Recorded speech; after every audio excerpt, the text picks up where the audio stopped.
réconciliation, la justice et la paix. Leçon du film Coronavirus, la promotion de l'excellence africaine. L'Afrique ne peut pas se développer ni avoir la paix lorsque les citoyens ne sont pas en bonne santé. L'épidémie de la pandémie Covid-19 et sa propagation rapide appellent à un effort concerté de la part de tous les gouvernements africains pour trouver un remède à cette maladie redoutée. Comme le disent les Nations Unies, la paix n'est pas l'absence de guerre, mais je dis que la présence d'une pandémie comme le coronavirus équivaut à l'absence de la paix. Dans le cadre de notre contribution à la lutte contre le coronavirus Covid-19, nous, les ambassadeurs pour la réconciliation, la justice et la paix, avons tourné un film intitulé « Empêcher la propagation du coronavirus ». Nous sommes en train d'en tourner un autre, un film de 60 minutes intitulé « Coronavirus, la promotion de l'excellence africaine ». Ce film incite les gouvernements africains à rassembler les ressources pour financer la recherche scientifique en phytothérapie et pour promouvoir la pratique de la phytothérapie africaine sur le continent africain et au-delà. Introduction. À la veille de l'indépendance du Ghana, le président africain du XXe siècle, Osadifo, le docteur Kwame Nkrumah du Ghana, un leader visionnaire, a prononcé l'un des discours les plus inspirants connus en Afrique et dans le monde. Dans son discours, il a fait une déclaration profonde. Et je cite, « Notre indépendance n'a de sens que si elle est liée à la libération totale du continent africain. » Il poursuit, « L'homme noir est capable de gérer ses propres affaires. » Un autre président du Ghana, homme de paix et homme de réconciliation, John Adjei Kufuor, à l'occasion de la célébration du 50e anniversaire de l'indépendance du Ghana, a choisi un thème remarquable, défendre l'excellence africaine. Ces deux déclarations définitives concentrent nos esprits sur l'ambition prospective du continent africain, qui est de progresser vers la réalisation d'un homme d'excellence de classe mondiale. Mais le plus grand cadeau que l'Afrique ait jamais reçu a été celui de sa sainteté, l'exhortation apostolique post-synodale de Benoît XVI, Africae Munus, qui se traduit du latin par l'engagement de l'Afrique au service de la réconciliation, de la justice et de la paix. L'objectif de cette Africae Munus est de répondre aux besoins particuliers de l'Église en Afrique. Et quel est l'engagement de l'Afrique?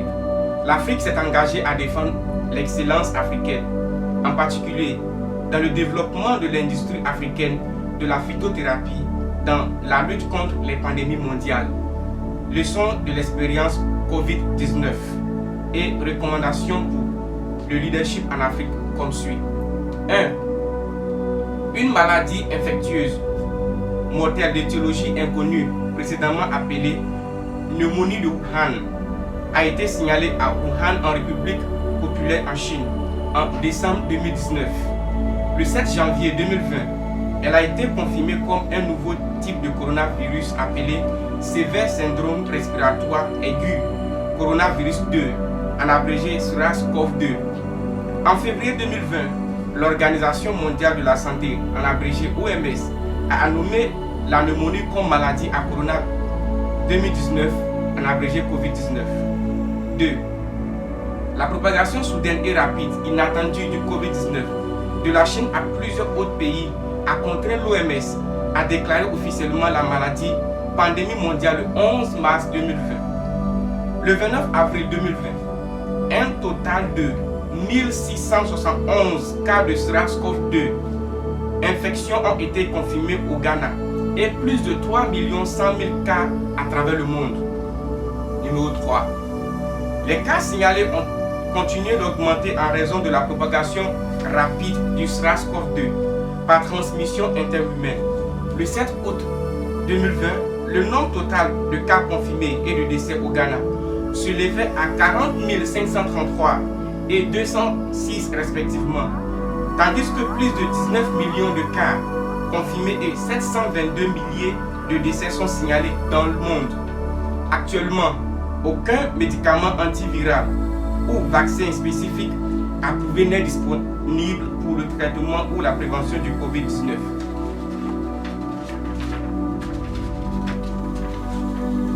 Les plans généraux de prise en charge, traitement et de prévention des cas impliquent globalement des soins de soutien, des pratiques d'hygiène, une modification de mode de vie et une alimentation saine. Numéro 4. Réponse des institutions tertiaires, universités et instituts de recherche sur la recherche de traitements, remèdes efficaces et de vaccins sur la prévention du COVID-19, provenant en grande partie de pays non africains.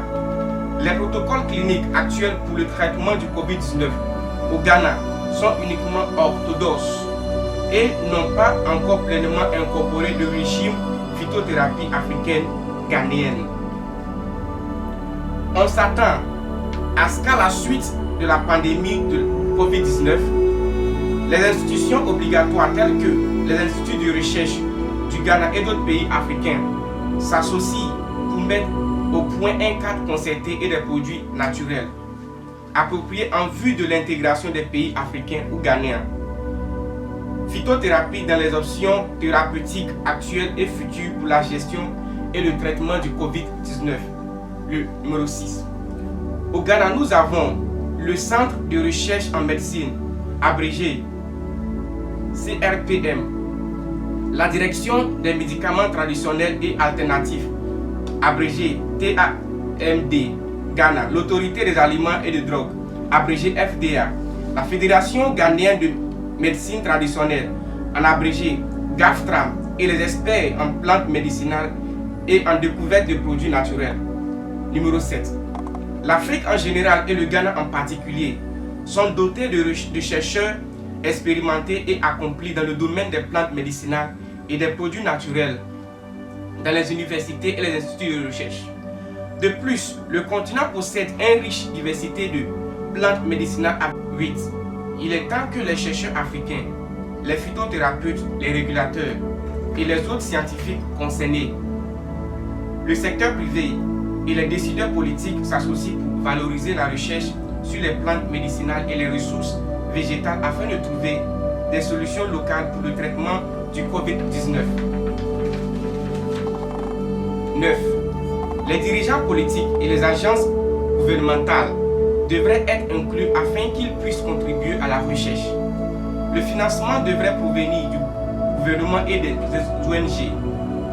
Il devrait y avoir une politique d'allègement fiscal pour les entreprises locales et multinationales pour faciliter la contribution obligatoire au financement de la recherche en phytothérapie. 10. Les scientifiques, médecins, chercheurs et autres acteurs du secteur de la santé devraient tester d'autres médicaments à la recherche d'un remède pour lutter contre le COVID-19.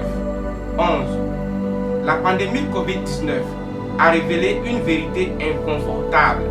Trop de personnes dans le monde ne peuvent tout simplement pas se laver les mains. Mais nous pouvons contribuer à la réduction de la propagation et nous pouvons prévenir de futures maladies infectieuses en promouvant des pratiques d'hygiène dans le cadre d'un ensemble d'actions qui sauvent des vies. Il faut d'abord s'assurer que tout le monde, partout, a accès à des installations d'hygiène de base avec du savon et de l'eau propre ou des désinfectants pour les mains à base d'alcool dans les maisons, les écoles et les établissements de santé.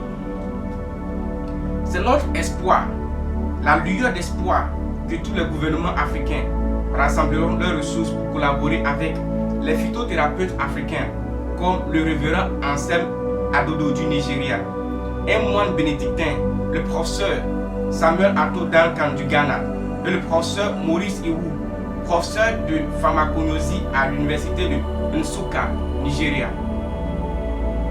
Le professeur Maurice Iwu, l'un des scientifiques et érudits africains de la plus haute importance, et selon lui, le continent africain est doté d'une énorme richesse en ressources végétales, avec plus de 50 000 espèces distinctes dans la seule sous-région du Sahara.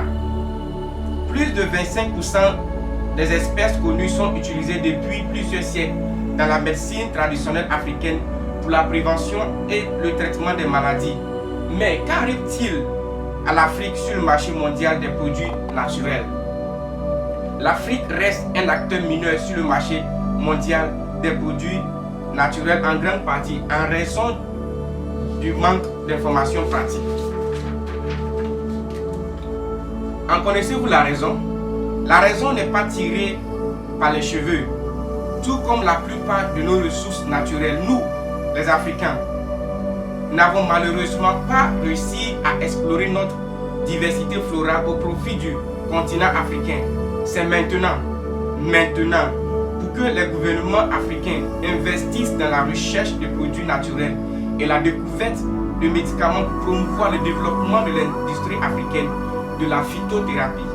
Le professeur Maurice Iwu, chercheur de la plus haute importance, est le directeur général du Bioresources Institute of Nigeria.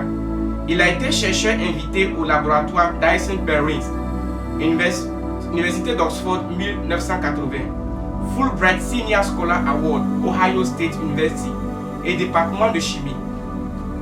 Personnellement, je connais le professeur Madouakolam Iwu et il est capable de délivrer de la substance. J'ai déjà eu une interview avec lui pour Revista Magazine en ma qualité de rédacteur en chef. C'est le magazine qui a secoué les inébranlables, intouchables et incassables pour un changement positif et une coexistence pacifique efficace au Nigeria. Conclusion. Dans le document d'Africa Humanus, l'engagement de l'Afrique, sa sainteté Benoît XVI parle de graves pandémies telles que le paludisme, le choléra, la tuberculose, le VIH-Sida, qui contiennent de ravager l'Afrique malgré la lutte constante sur la partie de la science médicale et la nécessité de mettre fin à ces pandémies. Compte tenu de cela, les gouvernements africains doivent renforcer leur engagement à financer la recherche universitaire et intellectuelle, promouvoir le développement de l'industrie locale des plantes médicinales et faciliter l'évaluation scientifique des plantes médicinales indigènes pour assurer l'efficacité et la sécurité. Notre prochain film, après celui-ci, le coronavirus, la promotion de l'excellence africaine, est une campagne contre la violence électorale et j'en appelle aux communautés internationales, toutes les commissions étrangères en Afrique pour nous apporter un soutien moral, en particulier les Nigérians et les Ghanéens. Nous avons des professeurs, des ingénieurs, des avocats, des architectes, des étudiants en tant que membres, des ambassadeurs pour la réconciliation, la justice et nous sommes prêts à apporter de la substance.